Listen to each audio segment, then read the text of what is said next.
하나님 말씀 봅시다. 열왕기하 22장에 있는 말씀입니다. 1절에서 13절에 있는 말씀입니다. 좀 내용이 좀 길지만 우리 차분히 주의 말씀 함께 읽읍시다. 열왕기하 22장 1절부터 13절에 있는 말씀입니다. 이는 살아계신 하나님의 말씀입니다. 요시야가 왕위에 오를 때에 나이가 8세라 예루살렘에서 31년간 다스리니라. 그의 어머니의 이름은 여디다여 보스갓 아다야의 딸이더라. 요시야가 여호와 보시기에 정직히 행하여 그의 조상 다윗의 모든 길로 행하고 좌우로 치우치지 아니하였더라. 요시야 왕 18째 해에 왕이 머술람의 손자 아살리아의 아들 서기관 사반을 여호와의 성전에 보내며 이르되, 너는 대제사장 hil기야에게 올라가서 백성이 여호와의 성전에 드린 은 곧 문지킨 자가 수납한 은을 계산하여 여호와의 성전을 맡은 감독자의 손에 넘겨 그들이 여호와의 성전에 있는 작업자에게 주어 성전에 부서진 것을 수리하게 하되, 곧 목수와 건축자와 미장이에게 주게 하고 또 제목과 다듬은 돌을 사서 그 성전을 수리하게 하라. 그러나 그들의 손에 맡긴 은을 회개하지 말지니 이는 그들이 진실하게 행함이니라. 대제사장 hil기야가 서기관 사반에게 이르되, 내가 여호와의 성전에서 율법책을 발견하였노라 하고 hil기야가 그 책을 사반에게 주니 사반이 읽으니라. 서기관 사반이 왕에게 들어가서 보고하여 이르되, 왕의 신복들이 성전에서 찾아낸 돈을 쏟아 여호와의 성전을 맡은 감독자의 손에 맡겼나이다 하고, 또 서기관 사반이 왕에게 말하여 이르되, 제사장 hil기야가 내게 책을 주도이다 하고 사반이 왕의 앞에서 읽으매 왕이 율법책의 말을 듣자 곧 그의 옷을 찢으니라. 왕이 제사장 hil기야와 사반의 아들 아이감과 미가야의 아들 악볼과 서기관 사반과 왕의 시종 아사야에게 명령하여 이르되, 너희는 가서 나와 백성과 온 유다를 위하여 이 발견한 책의 말씀에 대하여 여호와께 물으라. 우리 조상들이 이 책의 말씀을 듣지 아니하며 이 책에 우리를 위하여 기록된 모든 것을 행하지 아니하였으므로 여호와께서 우리에게 내리신 진노가 크도다. 아멘. 오늘 말씀은 유다 왕국 마지막 부흥기에 있었던 얘기입니다. 그 중심에 요시야라는 왕이 있었습니다. 여러분 아시겠지만 솔로몬 이후 이스라엘은 둘로 나누어졌는데, 남쪽에 처한 그 영토에 있는 나라를 남유다 왕국이라고 했습니다. 남유다 왕국은 344년을 이어오는 동안 많은 우여곡절이 있었습니다. 하나님 앞에 여러 가지 죄악으로 인해서 하나님이 진노하셨던 것입니다. 그런 중에도 하나님은 긍휼을 베푸셨고 그들에게 회복할 수 있는 부흥의 기회를 여러 번 주셨습니다. 이를 위해서 하나님께서는 사람을 그때마다 세우셨는데 그 중에 한 사람이 바로 이 요시야 왕이었습니다. 그러게 요시야는 유다의 희망이 되었고 유다 마지막 부흥기를 이끌었습니다. 지금도 세상을 세우고 공동체를 세우시는 하나님의 섭리는 동일하십니다.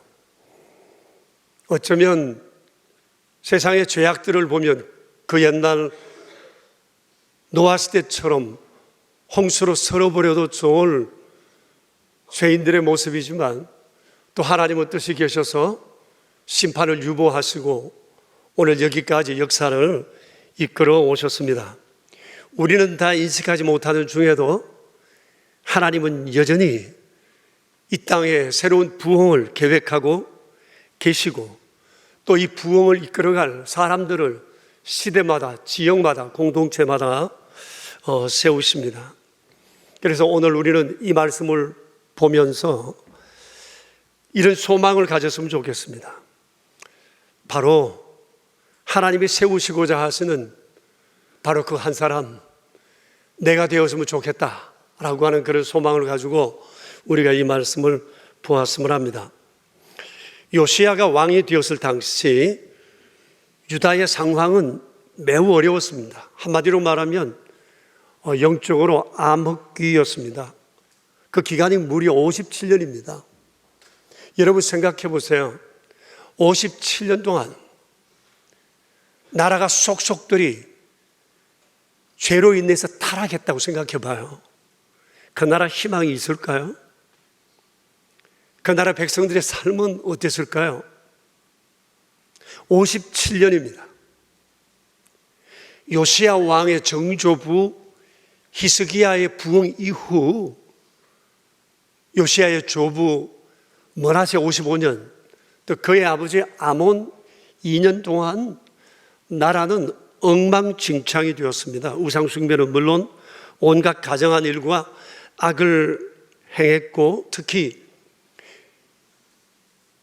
이 요시야의 아버지 아몬은 2년을 나라를 다스리는 동안 그의 아버지 므낫세보다도 훨씬 더 악을 행했다고 성경은 말씀하고 있습니다. 그러다가 신복들에 의해 궁중에서 암살을 당했는데, 그때 나라는 다시 한 번 더 아주 출렁했었습니다.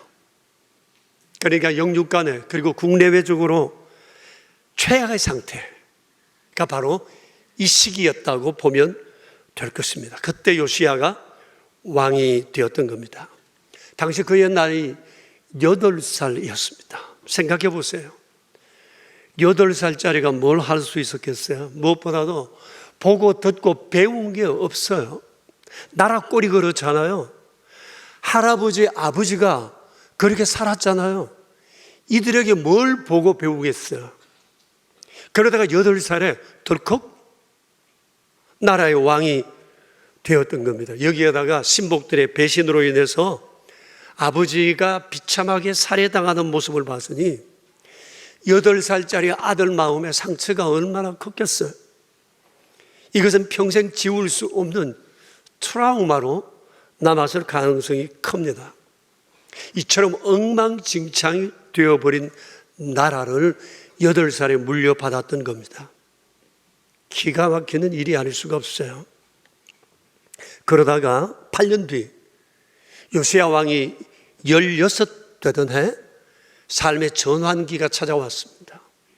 이것은 개인의 전환기를 넘어 국가의 전환기요, 백성들의 삶의 전환기였습니다. 오늘 본문에는 이 내용이 생략되어 있지만 동일한 시대의 얘기가 역대하 34장에 기록되어 있습니다. 거기 34장 3절에 이런 내용이 있습니다. 같이 읽어볼까요? 아직도 어렸을 때 곧 왕위에 있은 지 8년에 그의 조상 다윗의 하나님을 비로소 찾고 제12년에 유다와 예루살렘을 비로소 정결하게 하여 그 산당들과 아세라 목상들과 아로새긴 우상들과 부어 만든 우상들을 제거하여 버렸다고 했습니다.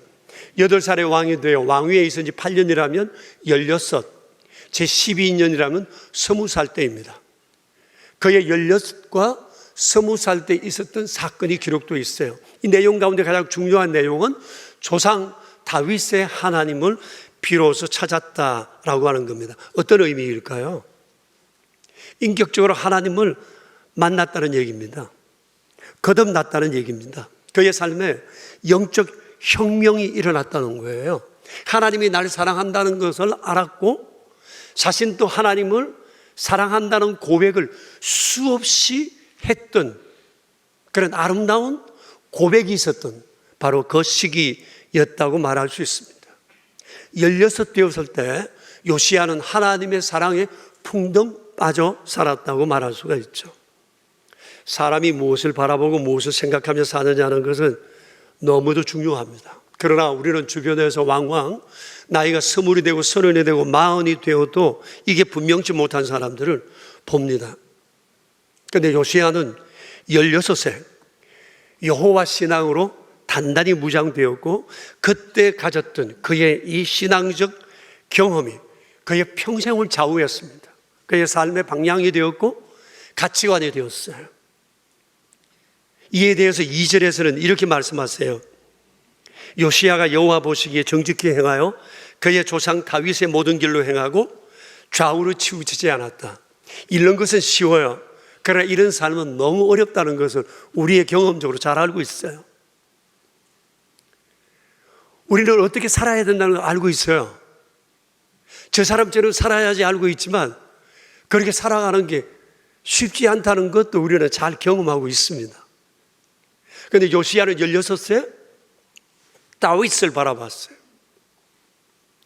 다윗의 길을 쫓아 살아야 되겠다고 생각했어요. 그런데 좌우로 치우치지 않았대요. 이게 또 어려운 겁니다. 믿음으로 살아야지 결심할 수 있어요. 그렇게 살면서 우리가 얼마나 좌우로 치우칩니까?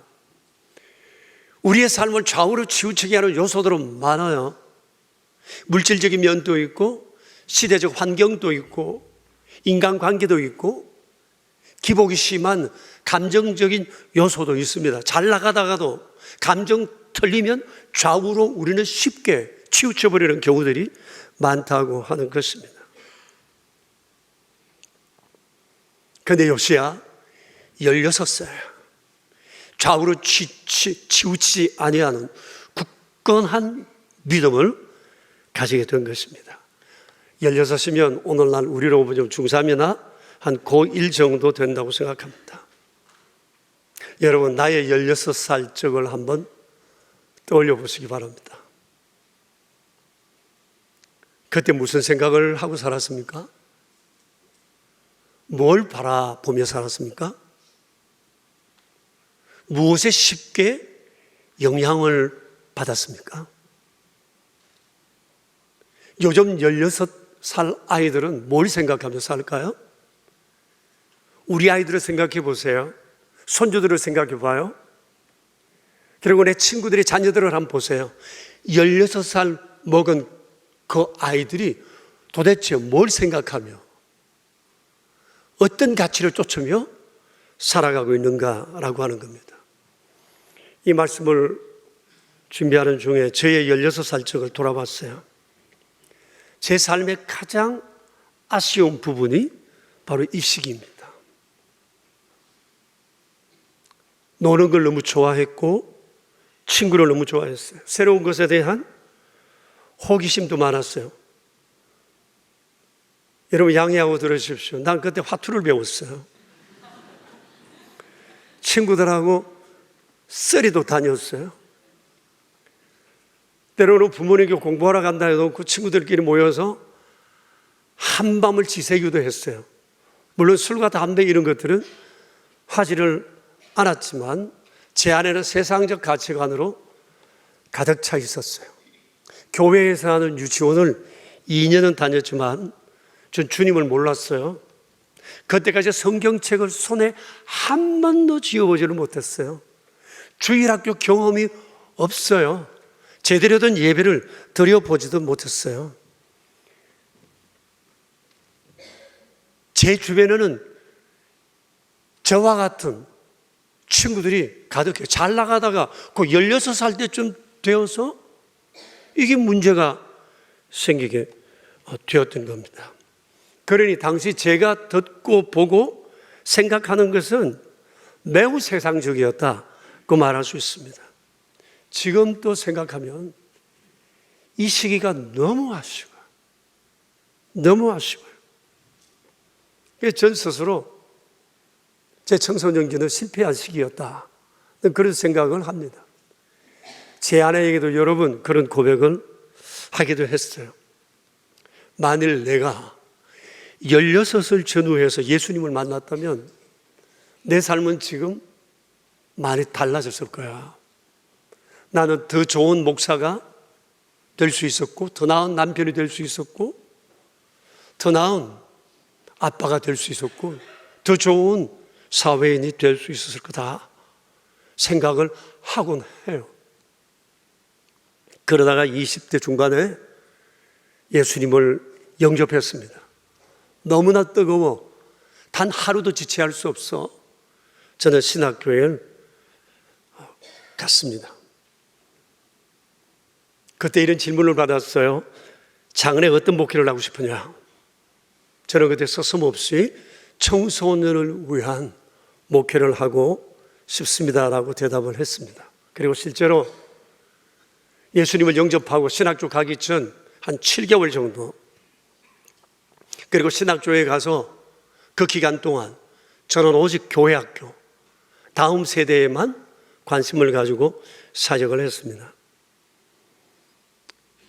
그리고 서울 영락교회에서는 교구 사역을 했는데 어느 날 교회로부터 중학교 3학년 사역을 맡아달라는 요청을 받았습니다. 아이들이 300명, 교사들이 70명이었어요. 그러나 저는 주저없이 그것을 받았습니다. 왜냐하면 아이들이 좋았기 때문이에요. 내가 실패하고 내 삶에 그토록 후회가 많이 남았던 이 시기에 아이들과 씨름해보고 싶었고, 서울에 사는 아이들에게 내가 아는 주님을 나누고 싶었던 마음이 있었어요. 그래서 다른 동료들보다 저는 2배의 사역을 했어요. 교구 사역과 중3 그 큰 공동체를 동시에 섬겼습니다. 너무너무 즐거웠어요.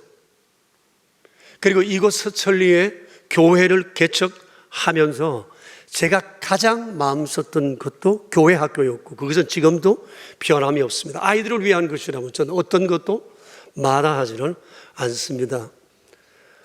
은퇴 후에 저는 교회 학교 교사할 마음을 오래전부터 품고 있습니다. 저를 혹시 데려갈 팀 있으신지. 여러분 어떻게 생각하실지 모르는데, 삶의 주기를 통해 볼 때 인생의 가장 중요한 시기가 여러분은 언제라고 생각하세요? 오늘 성경 요시야를 통해서 보면 그 시기는 8세에서 16세 그리고 20세라고 말할 수가 있습니다. 이때 인생의 가치관이 결정됩니다. 이때 뭘 보느냐, 뭘 생각하느냐, 이때 강력한 영적 체험을 어떻게 가졌느냐, 이것이 결국은 내 인생의 남은 삶의 색깔을 결정한다고 볼 수 있습니다. 예수님을 믿어도 다 똑같은 크리스천은 아니에요. 얼마나 영적 경험이 강하냐에 따라서 앞으로의 삶의 내용은 전혀 달라질 수 있다고 하는 것입니다.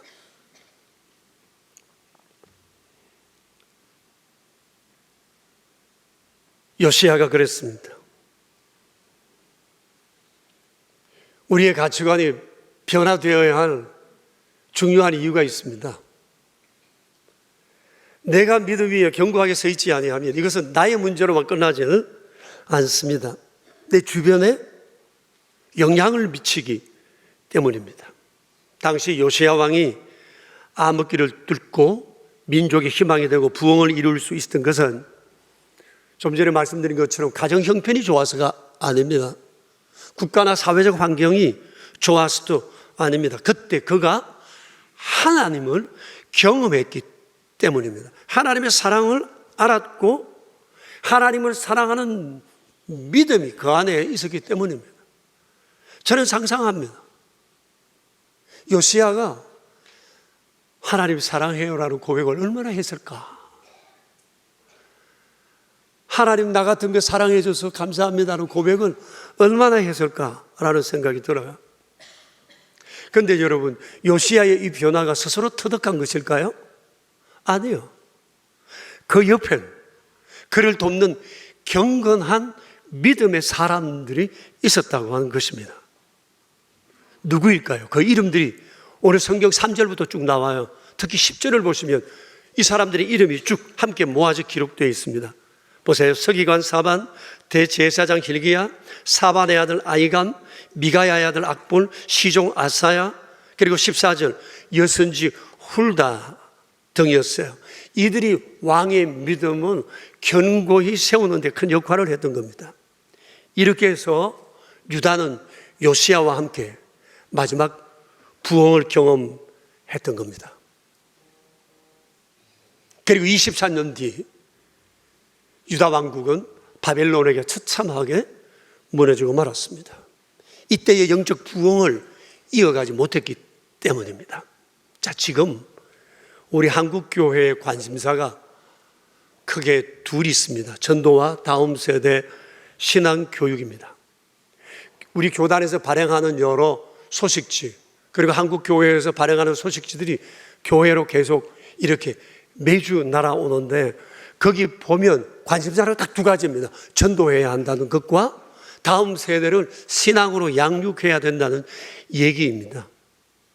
이 얘기가 많다는 것은 지금 이 문제, 여기에 큰 문제가 있다는 얘기예요. 사실 교회 학교에 다음 세대 아이들이 많이 줄었습니다. 몇 가지를 말씀드린다면, 지금 한국 교회의 85%가 주일 학교가 없습니다. 그리고 다음 세대의 크리스찬 비율이 3%밖에 안 됩니다. 지금 우리는 기독교 인구가 20%, 25%라고 얘기하는데, 이것은 어렸을 때부터 믿어온 나이 많은 세대가 믿음을 지키고 있기 때문에 그 퍼센트가 그 정도 되는 것이지, 다음 세대, 대학생 이하, 어린 아이들까지 숫자는 3%밖에 안 됩니다. 해외 선교 중요합니다. 그보다 더 중요한 것은 내부적 단속입니다. 국내 선교입니다. 여러분, 이대로 한 세대만 지나가면 우리 대한민국 기독교 인구는 3%입니다. 이걸 원하세요? 이러면 안 되잖아요. 이래 되어서는 안 되잖아요. 주님이 바라시는 게 아니잖아요.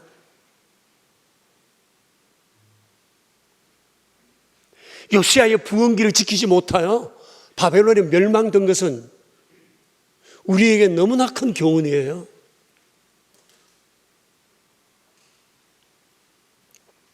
이 여름에 이제 수련회도 하고 여름 성경학교도 하고 뭐 할 텐데, 수련회와 성경학교를 자체에서 할 수 없는 교회가 너무 많습니다. 얼마 전에 제 동기 목사님, 저보다 나이는 어리신데 그분을 만나서 이런 얘기를 들었어요. 형님 목사님, 우리 교회는 이번 여름 교회에서 수련회를 할 수가 없어요.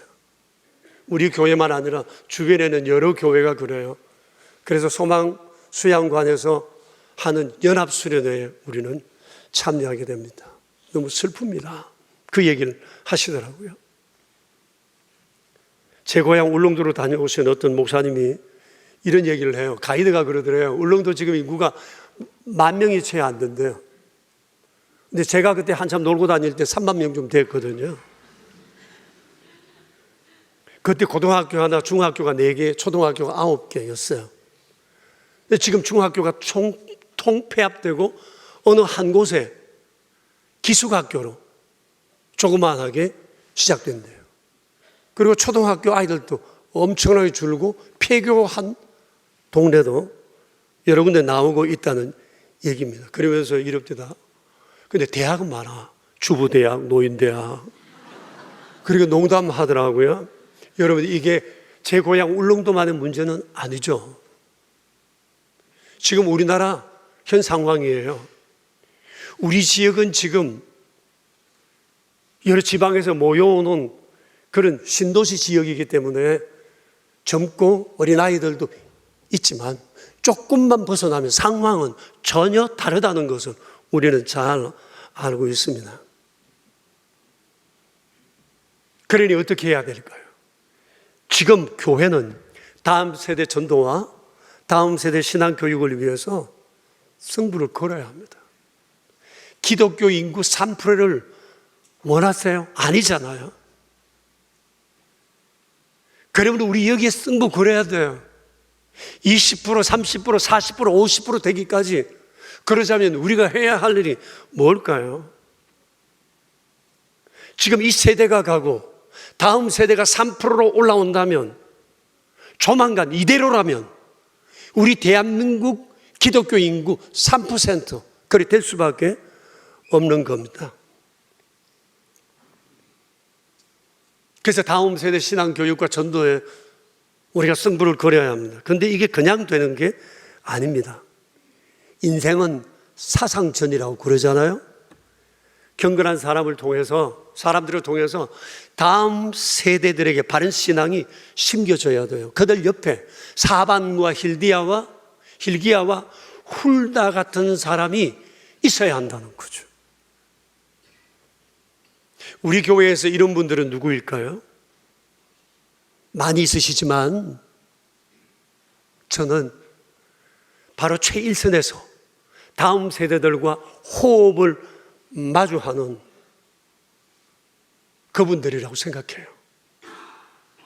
교회 학교 교사들, 하늘 소식반 스태프들, 아이워십 스태프들, 음반학 악기학교 스태프들, 교육 자료 개발 스태프들, 조이 라이프와 영어 캠프 스태프들이에요. 지금 저희 교회 학교 교사들이 한 300명, 이런 스태프들이 한 80명 정도 자원하여 섬기고 있습니다. 이 중에서 20년 이상 교사로 근속하시는 분들이 6분, 25년 이상 되신 분이 4분, 그 중에서 27년을 근속하신 분이 2분이 됩니다. 이분들 때문에 교회가 견고하게 서고 다음 세대가 믿음 안에 이렇게 서갈 수 있는 겁니다. 너무너무 감사합니다. 우리 선생님 여러분, 정말 고맙습니다. 여러분들이 교회를 세우고 계신 것입니다. 이제 곧 시작될 여름 성경학교와 수련회, 아울리치와 이 해외 캠프는 우리 아이들의 믿음을 확 끌어올리는 참 좋은 기회가 된다고 생각합니다. 이 기회에 아이들은 복음으로 변합니다. 하나님의 사랑에 풍덩 빠집니다. 성경을 사랑하게 됩니다. 교회에 오고 싶어 하게 됩니다. 개인적으로 그렇게 살아가던 또 다른 삶의 중독에 빠져 있는 아이들이 내 주변에 또 다른 친구를 사귀기를 기뻐하고 교회 친구 만나기를 좋아하며 교회로 달려오게 됩니다. 이것이 이 계절에 이루어집니다. 지난 1월달과 2월달에 있었던 겨울 성경학교와 수련회와 이 캠프 때도 정말 놀라운 결실이 있었습니다. 우리 교회는 다른 교회에서 하지 않는 캠프가 둘이 있는데 조이 라이프 캠프와 해외 영어 캠프입니다. 돌아보면 교회 학교 이 사역과 더불어서 이 캠프들이 얼마나 아이들의 성장에 좋은 시너지가 되는지 모릅니다. 이 중에서 해외 영어 캠프에 대해서 잠깐 말씀을 드리려고 합니다.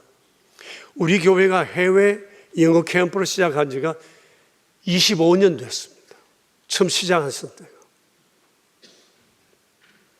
아마 최근에 오신 분들이나 거의 오신 분들께서는 우리 교회가 어떻게 이 캠프를 시작하게 됐는지 잘 모르실 것 같아서 제가 말씀드리려고 합니다.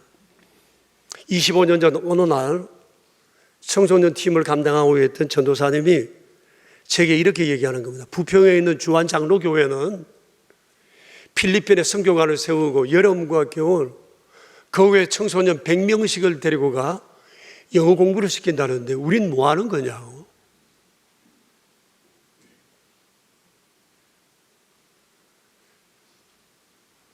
아이들에게 이것을 해줄 수 없으면 내 친구가 주안장로교회 일을 담당하는 교역자니까 부탁해서 우리 아이들 좀 덧붙여 갈 수 있도록 해보겠노라 허락해달라는 거였어요. 자존심이 좀 상해요. 그러나 뭐 형편이 그렇잖아요. 그래도 이게 돈이 많이 드는데 되겠냐 그랬더만 해보겠대요. 그 해 7명인가 아이들이 지원을 해서 갔습니다. 가기 전에 제가 전도사님께 부탁을 했습니다. 이번에 가서 잘 배워와서 벤치마킹해, 그리고 내년에 우리가 독자적으로 한번 해보자. 잘 안 됩니다. 그게 쉬운 게 아니잖아요. 3년을 그렇게 주안장로교회에 드부사례를 했습니다. 그러면서 우리 안에 반성이 생겼는데 그곳에 가서 아이들이 한 달을 공부한대요. 선교관에서. 근데 밖에 안 나가고 다른 체험 없이 한 달만 영어 공부해서 실력은 느는데 아이들이 굉장히 답답해 한다는 거예요.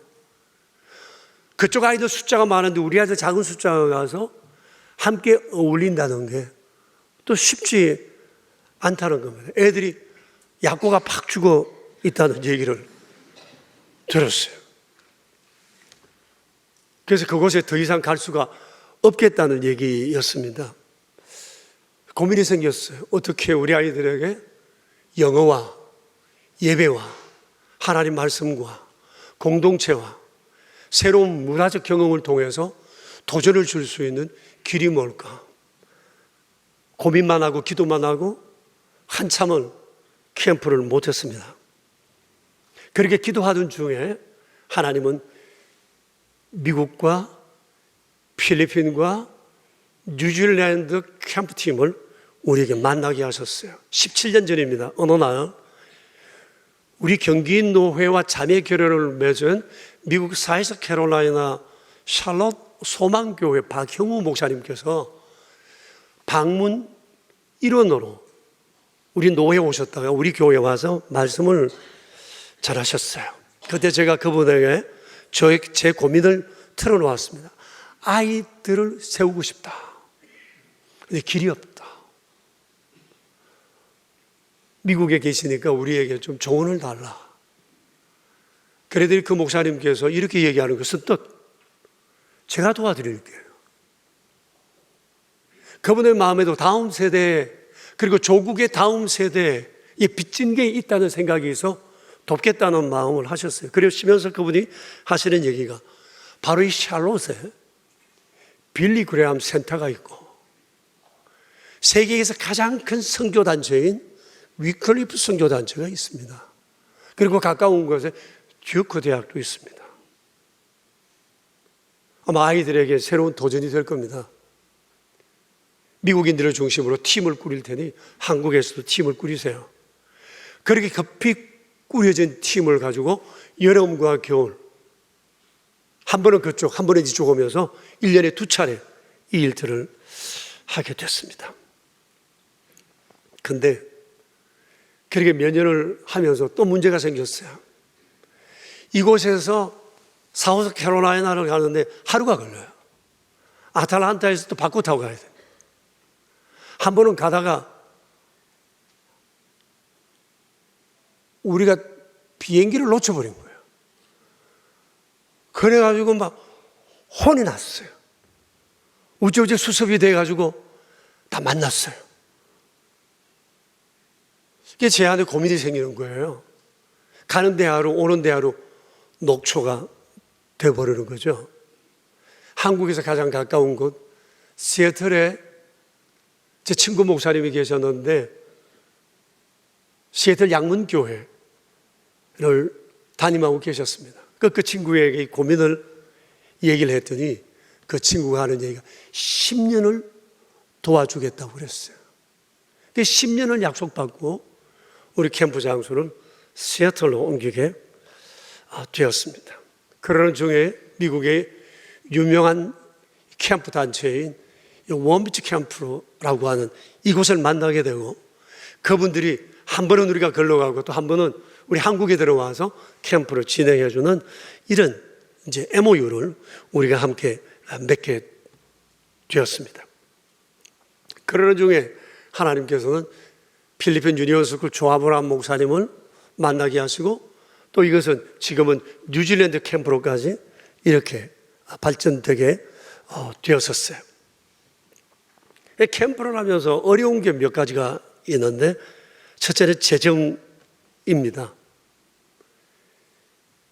우리가 보면 300만 원, 600만 원 굉장히 많아 보이지만 그날 24일을 비행기값 포함해서 생활비 전체를 하는 일에는 이게 넉넉하지가 않습니다. 그래서 그쪽 팀들이 헌신적으로 도와주지 아니하면 이 캠프는 거의 불가능한 일이라고 볼 수 있을 거예요. 그러나 어떤 사람은 그럼에도 불구하고 가고 싶지만 돈이 없어서 못 가는 그런 가정도 있어서 어떤 부모님들은 5년 동안 적금을 들기도 하고, 어떤 아이들에게는 우리 교우들이 십시일반으로 지원해 주시기도 하시고, 각 교육팀 교육자들이 교회 사역 열심히 하는 아이들과 또 생활이 어려운 아이들을 은밀하게 파악해서 50% 장학금으로 또 가도록 추천을 해줍니다. 이렇게 가는 아이들이 매번 20%가 됩니다.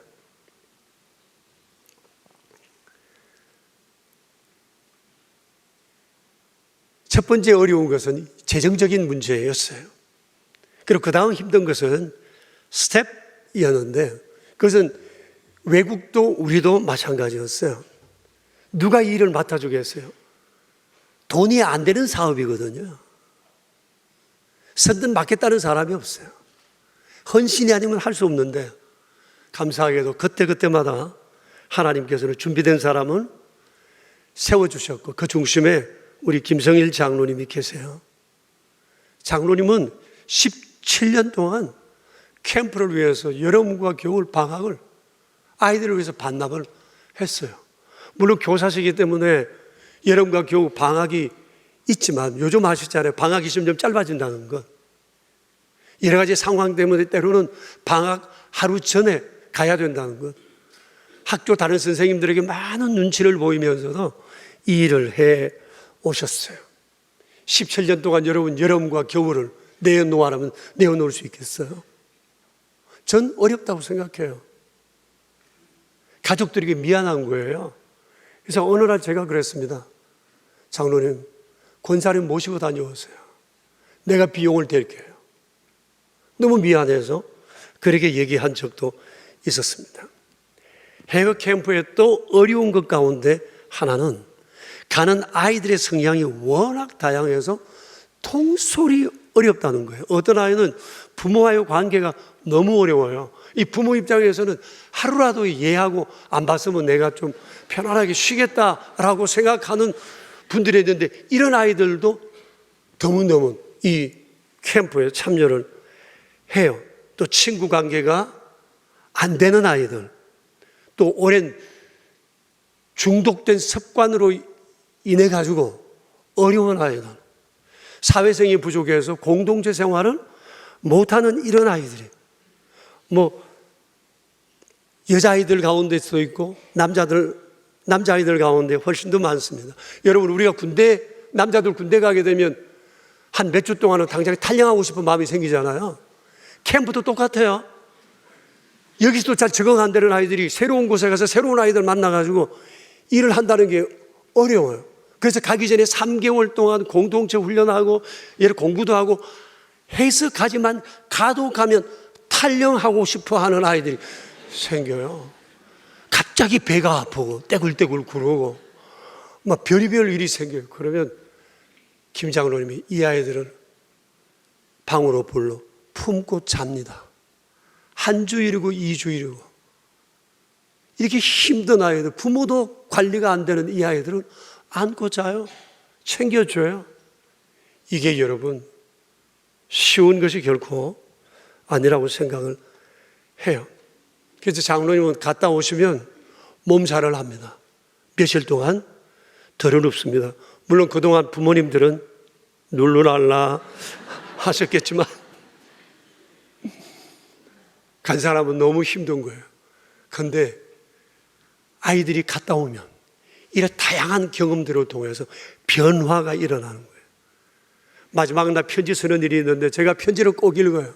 아이들 마음속에 주님을 만났다, 성령을 체험했다, 이런저런 얘기들이 얼마나 많은지, 그 고백들 여러분 보시면 정말 그 아름다운 고백에 가슴이 뛰지 않을 수가 없습니다. 그래서 이런 변화를 보면서 다음 1년만 더 하자라고 하는 얘기들을 나누면서 또 준비하게 됩니다.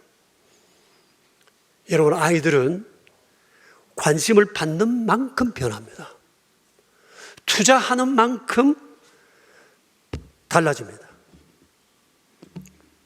요시야의 16살적 변화를 생각해 보세요. 그냥 된 게 아니잖아요. 누군가의 헌신이, 성경에는 구체적으로 나오지는 않습니다. 그러나 그의 변화를 위해서 8살짜리 상처 많은 8살짜리의 상처를 치유하며 16살까지 끌어와서 하나님의 사랑이 풍덩 빠지게 한 그 헌신자들이 곁에 있었기 때문에 요시야가 변화된 거예요. 요시야의 영적 각성은 그 한 사람의 각성으로 끝나지 않고 백성들의 각성과 국가의 각성으로 이어지게 되고 유다는 새로운 마지막 부흥기를 경험하게 됐던 것입니다. 서천초등학교 입구 교문 위에 지금 또 있는지 모르겠는데 이런 현수막이 있습니다. 한 아이를 키우려면 온 동네가 필요하다. 무슨 얘기입니까? 한 아이가 중요하다는 거예요. 한 아이를 양육하는 게 쉽지 않다는 거예요.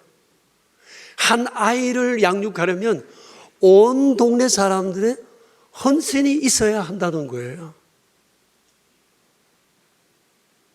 세상도 지금 한 아이에 집중해요. 한 아이의 변화를 위해서 무엇을 해야 할까 동분서주하고 있다고요. 전 여기에 전적으로 동의해요. 그러니 우리 교회 아이들 변화 저절로 되는 것 아닙니다. 이 아이들의 변화를 위해서 주변에는 사반과 hil기야와 훌다 같은 사람들의 헌신이 있었다는 겁니다.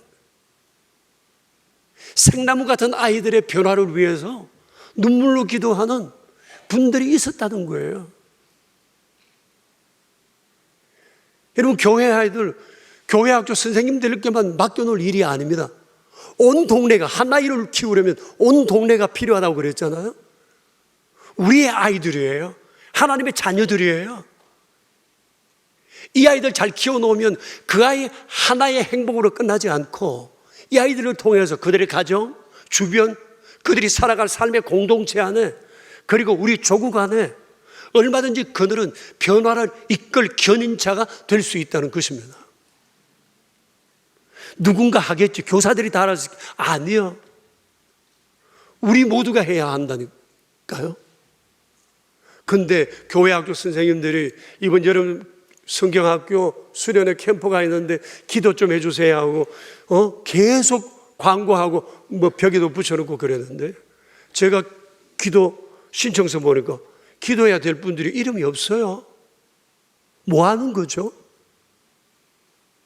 이대로 기독교 인구 3% 그걸 원하세요? 우리가 해야죠. 저절로 된 거 아니잖아요. 기도해야죠. 근데 왜 기도 안 하죠? 누군가 할 거라고 생각해서는 아니 됩니다. 우리의 일이에요. 주께서 우리에게 맡기셨어요. 이것은 우리 교회만의 문제가 아니에요. 이 아이들을 통해서 하나님은 또 다른 계획을 가지고 계세요. 보석처럼 다듬어야죠. 멀리 날아갈 화살통에 화살로 만들어 놓아야 되지 않겠어요?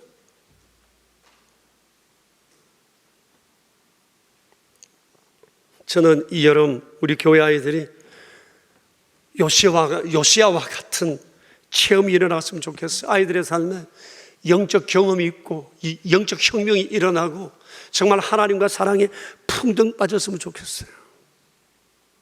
여러분, 공부가 다가 아닙니다. 신앙으로 구비되는 것이 얼마나 중요한지 몰라요. 세상의 경험 가운데 최고의 경험은 하나님을 만나는 경험이에요. 하나님의 사랑 경험입니다. 여러분, 하나님이 나를 사랑하신다는 것을 아는 것이 얼마나 위대한 경험인지 몰라요. 이 입에서 나도 하나님 사랑해요 라고 말할 수 있다면 된 겁니다. 그리스도인으로 살면서 이 고백을 못하는 이들이 의외로 많아요. 우리 아이들은 어떨까요? 여러분, 이 여름에 우리 아이들이 하나님의 사랑을 알고 아이들 입술마다 하나님, 나도 하나님 사랑해요 이 말이 봇물처럼 터져나오는 여름 되도록 우리가 이 일을 위해서 기도하고 아이들을 이끌고 수고하는 선생님들을 우리가 격려하고 세워주는 이런 일들이 있어야 한다고 생각합니다. 요시야의 부흥의 요인이 또 하나 있는데 오늘 3절 이하에 보면 왕이 된 지 18년이 되던 해 26살 때 그는 성전을 대대적으로 수리했어요. 성전을 수리하던 사람들이 율법책을 발견한 거예요. 창세기, 출애굽기, 레위기, 민수기, 신명기의 두루마리 원본을 발견한 것입니다. 그때까지는 사본들 이런 것들을 모아서 아마 말씀들을 보았던 것 같아요. 서기관이 성경을 가지고 와서 왕 앞에 읽자 왕이 자기 옷을 찢으며 통곡했습니다. 19절을 보시면 통곡했다고 말씀하고 있어요. 큰 충격과 슬픔으로 그는 하나님 앞에 참회했던 거예요. 이것이 바로 요시야의 경건이었어요. 하나님께서 이것은 이쁘게 보셨어요. 그리고 이 각성은 자신 안에만 머물러 있지 않고 온 국민과 온 나라로 번져가게 되었던 것입니다. 교우 여러분, 물어봅시다. 하나님의 말씀으로 인해서 가슴을 치며 통곡해 보신 적이 있으세요? 그게 언제입니까? 하나님의 말씀으로 인해서 가슴을 치며 통곡해 보신 적이 있으신가요? 우리 그리스도인에게 이것은 매일의 경험이 되어야 합니다.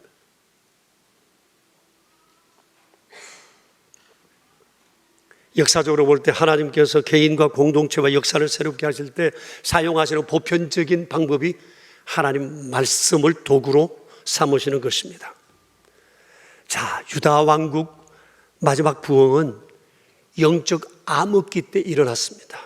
하나님께서는 이 일을 상처투성이인 8살짜리 아이를 통해서 상처 입은 8살 요시야를 통해서 주님이 일을 했습니다.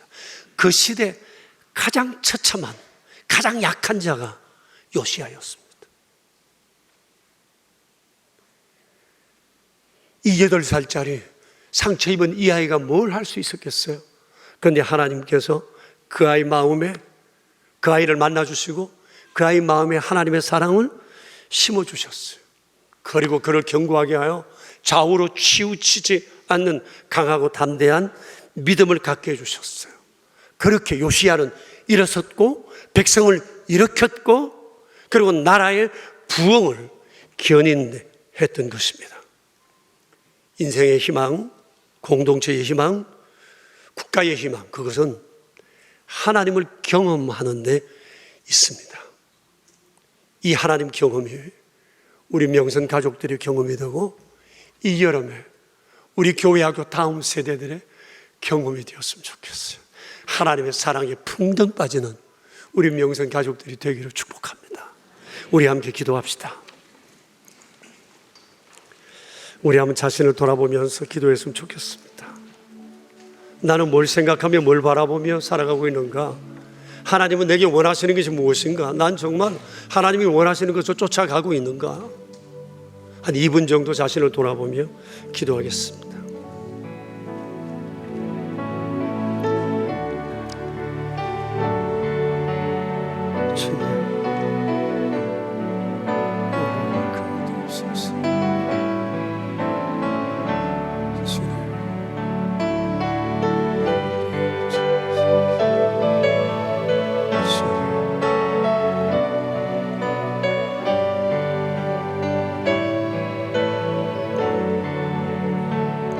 주님, 우리 교회